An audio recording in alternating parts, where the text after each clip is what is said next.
Ha, inani paghimog giraid guys. Iraid na balanghoy, mao na ni siya. Likit-likito na sa dahon. Na siya, likit-likito na sa dahon. Diya ang bukhayo.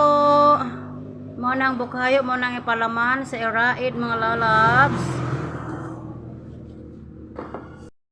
Ito na siya. O, diba? Ito na po iraid mga lalabs. Ito na yung isasalang na siya sa steamer. Ready to luto-luto na po ito. Meron na po yang palaman. Ayan, abangan natin ang iraid na luto na later. Ayan ang paggawa. Hindi ko na lang isa-isahin kung papaano. Kasi secret yon. Ayan na yon. Hindi putos ng dahon.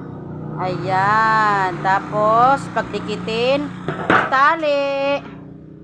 Itali na siya. Ayan. O, diba? Ganyan siya kahirap iproseso. Ganyan ang proseso sa pag-iraid mga lalabs. Hindi basta-basta. Ayan. Ang lasa, secret na lang.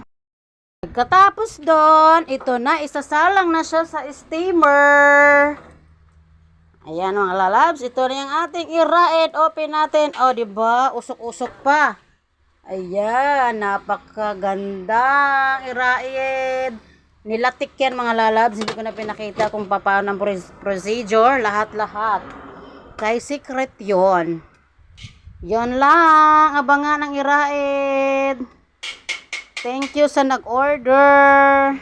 Sa nasarapan na iraid. Ayan. Niluto siya sa kahoy mga lalabs. 2 layer na steamer. Ganon siya kadali lang. Sa hindi marunong maggawa. Kagaya ko, hindi ako marunong gumawa niyan mga lalabs.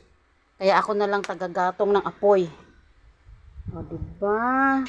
Abangan ang iraid na nilatik na may bukhayo. That's all. Don't forget to love. Thank you for following me. That's all. I love you all.